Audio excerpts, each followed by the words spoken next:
Assembly చేసాం, collectorate building చేసాం, DCC bill building చేసాం.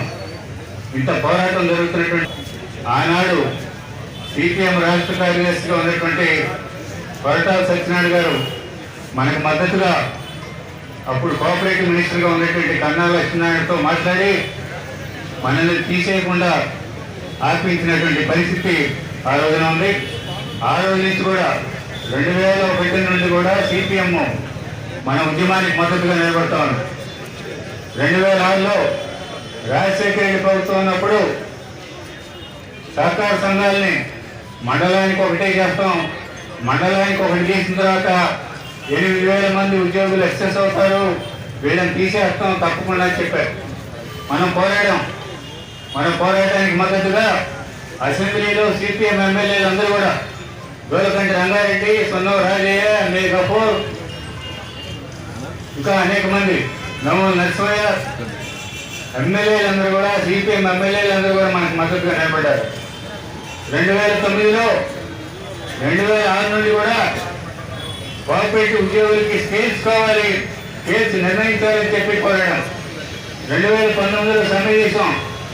సమ్మె చేసిన ఫలితంగా 150 జీవో వచ్చింది. కోఆపరేటివ్ రంగంలో మన రంగంలో ఉన్నటువంటి ఒక చెడు లక్షణం ఏంటంటే ప్రభుత్వం జీవోలు ఇస్తుంది, అమలు కాదు. 2009లో 151 జీవోలు ఇచ్చారు, అమలు చేయడం. అమలు చేయకపోతే 2 ఏళ్ల తర్వాత 2011లో 58 రోజులు సమ్మె చేశాం. 14 రోజులు నిరాహారదీక్షలు చేశాం. 5 రోజుల పాటు మన నాయకులంతా నిరవధిక నిరాహారదీక్షలు చేశారు. ఆ సందర్భంగా సిపిఎం ఎమ్మెల్సీ ఒక ఆయన చెరుపల్లి సీతారాములు గారని చెప్పి 2011లో మీరు సమ్మె చేస్తున్నప్పుడు, 2011లో మీరు నిరాహారదీక్షల్లో కూర్చున్నప్పుడు ప్రతిరోజు నన్ను వెంకటరామయ్యని, ప్రతిరోజు ఆయన చెరుపల్లి సీతారాములు గారు సిపిఎం ఎమ్మెల్సీ వెంకటకృష్ణారెడ్డి గారి దగ్గరికి ప్రతిరోజు తీసుకెళ్ళాడు. ప్రతిరోజు తీసుకెళ్ళి మన సమస్యల పరిష్కారం కోసం, 151 జీవో అమలు కోసం, 25% బ్యాంకుల్లో ప్రమోషన్ కోసం, వీటన్నిటి పరిష్కారం కోసం చెరుపల్లి సీతారాములు గారు, ఆయనతో పాటుగా పిఎఫ్ ఎమ్మెల్సీ మన లక్ష్మణరావు గారు, అలాగే విటప్ బాలసుబ్రహ్మణ్యం గారు, ఇటువంటి వాళ్ళందరూ కూడా పిఎఫ్ ఎమ్మెల్సీలు అప్పుడు చాలా మంది ఉండేవారు, 9 మంది 10 మంది ఉండేవారు. 20 లక్షల కింద రిలాక్స్ అయింది.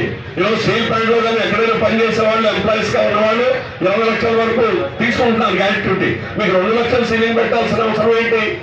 ఏ చట్టం ప్రకారం పెట్టావు? నువ్వు చట్టాన్ని ధిక్కరించడం అది. అందుకని ఈరోజు ప్రభుత్వం చట్టాలను ధిక్కరించి చట్టాలు లేకుండా చేయాలని లేబర్ కోడ్స్, 4 లేబర్ కోడ్స్ మీరు కూడా జూలై 9వ తేదీన మీరు సమ్మె చేశారు. మీ అందరూ కూడా సెల్యూట్ చేస్తున్నాం. ఈ రోజు కార్మిక చట్టాలకి రక్షించుకోవడం అనేది మన లక్ష్యం. అందుకని కార్మికులకు మనం పోట్లాడు సాధించుకున్నాం. ఎవరి దయాదాక్షాన్ని కరుణ కటాక్షాలతో మనకు రాలా కొట్టడం. ఒక్కొక్క చట్టం ఒక్కొక్క చరిత్ర ఉంది. ఆడవాళ్ళకి మెటర్నిటీ లీవ్ కోసం పార్లమెంట్ లో ధర్నా జరిగింది ఆ రోజుల్లో, చిన్న విషయం కాదు. అలాగే ప్రతి మినిమం వేజెస్ దగ్గర నుంచి industrial dispute act, factory act, ప్రపంచంలో 1886లో 8 గంటల పని దినం చికాగో మీడియా జరుపుకుంటాం. మన దేశంలో ఎప్పుడు వచ్చింది? స్వాతంత్రం వచ్చిన తర్వాత 47లో ఫ్యాక్టరీ చట్టం వచ్చింది, 8 గంటలు వచ్చింది. కానీ చంద్రబాబు నాయుడు గారు ఈ సెక్షన్ లో అక్టోబర్ నెలలోనే దాన్ని 12 గంటలకు స్ప్రెడ్ ఓవర్ అనే పేరుతో 12 గంటలకు మార్చారు. ఓవర్ టైం లేకుండా చేస్తున్నారు. ఆడవాళ్ళు వితౌట్ కన్సెంట్, ఆమోదం లేకుండా ఆడవాళ్ళు రాత్రిపూట పనిచేయాలని చట్టంలో అమెండ్మెంట్ తీసుకొచ్చారు. ఇదే పద్ధతి. ఉన్న చట్టాలను తీసేయడానికి ఎవరిచ్చారు నీ హక్కు? అందుకని ఈ రోజు నేను మనం చేసిన ఒకే విషయం, ఎందుకు మనకు కావాలంటే మనం విడివిడిగా ఒక్కొక్క రంగం పోట్లాడితే కావు. అందరం కలిసి ఈరోజు యావత్ కార్మిక వర్గం స్టీల్ ప్లాంట్ 5 ఏళ్ల నుంచి పోట్లాడుతూ ఉన్నారు. స్టీల్ ప్లాంట్ ప్రైవేట్ చేయకూడదని. మిగిలినటువంటి స్టీల్ అథారిటీలో ఉన్నటువంటి బిలాయ్, బొగ్గారావు, దుర్గాపూర్, రూర్కల 35% ప్రైవేట్ అయింది. కానీ మా పోరాటం వల్ల ఈ రోజుకి కూడా 1% కూడా ప్రైవేట్ కాకుండా నిలబెట్టుకున్నామంటే అది పోరాటం వల్ల ఎవరిగా స్టీల్ ప్లాంట్ ప్రైవేట్ కాకుండా నిలబెట్టుకోగలిగాం. నేను ఆ పోరాట కమిటీ చైర్మన్ గా ఉన్నాం. ఈరోజు కార్మిక వర్గం ఐక్యమత్యంగా, యావత్ కార్మికులు, ఉద్యోగులు, ఉపాధ్యాయులు ఐక్యమత్యంగా ప్రభుత్వం యొక్క విధానాలను తిప్పికొట్టడం ఒకే మార్గం. రిక్రూట్మెంట్ ఎందుకు చెయ్యవు? ఎందుకు పర్మనెంట్ చెయ్యవు?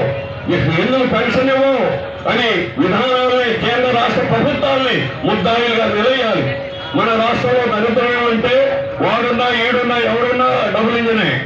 అందుకని ఇంకా ఏ రాష్ట్రంలో లేదు ఇలాగా. ఎవరో ఒకటి ప్రతిపక్షం కేంద్రానికి ఉన్నారు, కానీ మన రాష్ట్రంలో ఇద్దరు కూడా ఆ పక్షానికే మద్దతు ఇచ్చేవాళ్ళు.